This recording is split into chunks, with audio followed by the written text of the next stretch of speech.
Na figura 1 está representado o quadrado ABCD do lado 2. Considera que um ponto P se desloca ao longo do lado CD, nunca coincidindo com o ponto C nem com o ponto D.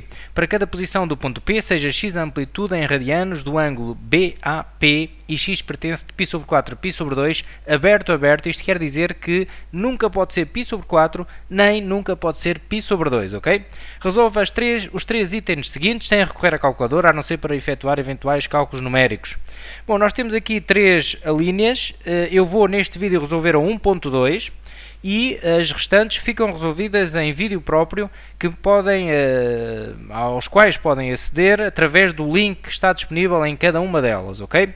Vamos então a 1.2. Determina o valor de x para o qual a área da região sombreada é 12 menos 2 raiz 3 sobre 3. Bom, reparem, a área da região sombreada. Vou alertar para a primeira linha, que já foi resolvida, lá está em vídeo próprio, onde nós temos a expressão da área sombreada, ok? Vamos utilizar aqui o que foi mostrado na linha anterior. A expressão em função de x que dá a área da região sombreada é esta, ok? 4 menos 2 sobre tangente x. Eu vou utilizar agora isto nesta resolução porque, reparem, fala do mesmo. Determina o valor de x para o qual a área da região sombreada é igual a este valor aqui. Bom, então, o que é que nós vamos fazer? Vamos igualar a área da região sombreada a este valor e determinar o x, ok? No fundo é uma equação que temos aqui para resolver.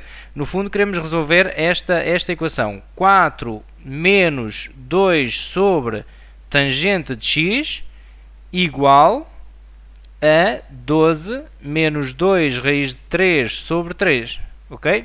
Porque nós queremos descobrir o valor de x, determina o valor de x, para o qual a área da região sombreada, lá está, 4 menos 2 sobre tangente de x, é igual a este valor aqui.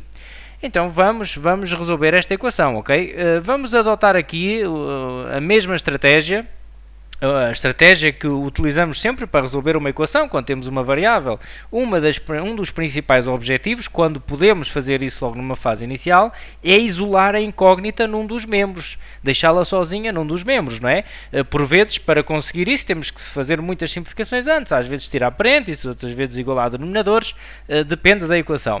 Mas neste caso, a variável só está aqui nesta tangente. Então vamos já passar este 4 para o segundo membro. Fica menos 2, procurando isolar a nossa variável num dos membros, ok? Fica então 12 menos 2 raiz de 3 a dividir por 3. O 4 passa para a operação inversa, que é a subtração. Fica menos 4. Aqui estava mais 4, aqui, não é? Fica, para a operação inversa, vai ficar menos 4, ok? Bom, e agora vamos fazer estas contas aqui no segundo membro. Aquilo está ali um pouco confuso.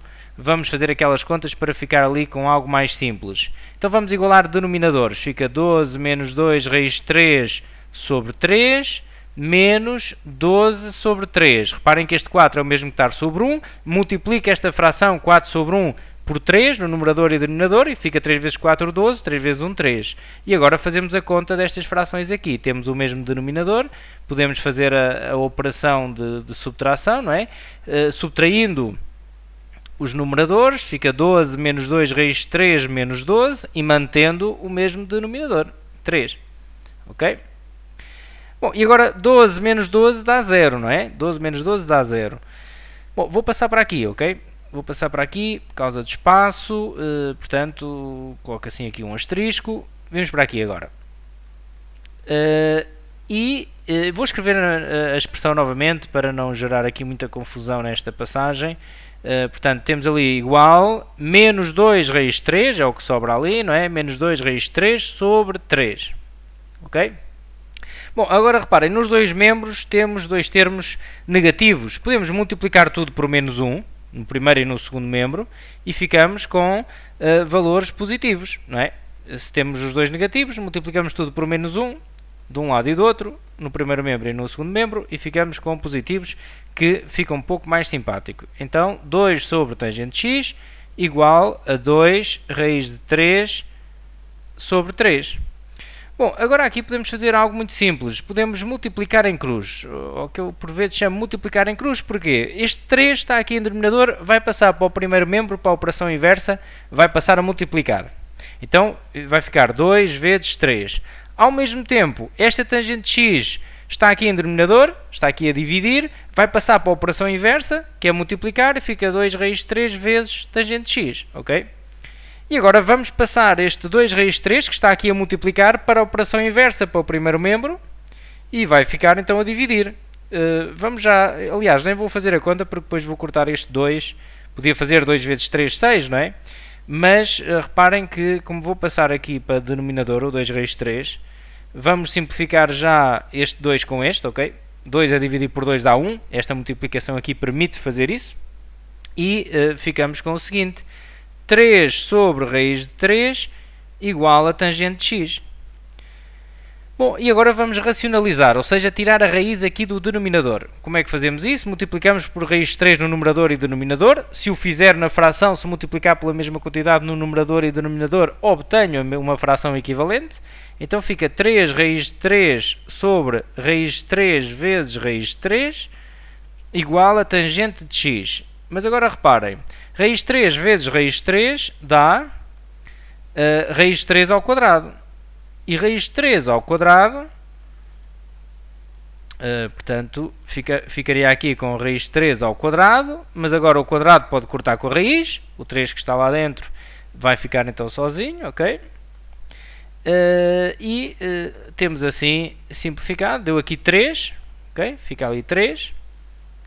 3 a dividir por 3 dá 1, é como se cortasse, e vai ficar só raiz de 3, não é? Eu estou a apagar e a escrever porque vou precisar ali do espaço, ok? Vai ficar então só raiz de 3. Então eu até vou ficar, em vez de escrever raiz de 3 igual a tangente de x, vou escrever tangente de x igual a raiz de 3. Bom, isso é igual, não é? Vou escrever então, se me permitem, tangente de x igual a raiz de 3, ok? Bom, e agora vou perguntar assim: qual é a amplitude x cuja tangente dá raiz de 3? O que diz aqui é isto: tangente de x é igual a raiz de 3. Então eu pergunto, qual é o x cuja tangente dá raiz de 3? Não se esqueçam que o raiz de 3, o valor da tangente, é tabelado. É um valor que devemos conhecer. Portanto, é um valor da tangente para aqueles ângulos do primeiro quadrante que nós conhecemos. Ok? Vou aqui tentar representar um círculozinho para tentar mostrar o que quero a referir aqui com valores tabelados, ok? Temos aqui o eixo da tangente, aqui, e nós conhecemos, devemos conhecer, não é? Aqui na trigonometria, quando estamos aqui a trabalhar a trigonometria, que a tangente de π sobre 3, a tangente de π sobre 3 dá, posso fazer aqui mesmo, dá raiz de 3, ok? Há aqui raiz de 3. O π sobre 3 é a amplitude, ok? Podia escrever aqui, mas bom, ainda dá para escrever aqui. π sobre 3. A tangente de π sobre 3 dá raiz de 3, ok? Vou escrever até aqui maior um bocadinho. Dá raiz de 3. Bom, mas não é só a tangente de π sobre 3 que dá raiz de 3. É a tangente de π sobre 3 mais kπ, porque esta amplitude, somando o π aqui ao π sobre 3, também dava raiz de 3 na tangente. Só que reparem, o nosso x pertence de π sobre 4 a π sobre 2. Então eu quero mesmo só a solução que está aqui no primeiro quadrante. Por isso vou escrever só esta, porque esta equação em R tinha muitas soluções, não é? Bom, então, como neste caso é porque x pertence de π sobre 4 a π sobre 2, ok? Então o x tem de ser igual a π sobre 3. Ok? E está resolvido o problema. Encontramos então a resposta ao nosso problema: x igual a π sobre 3.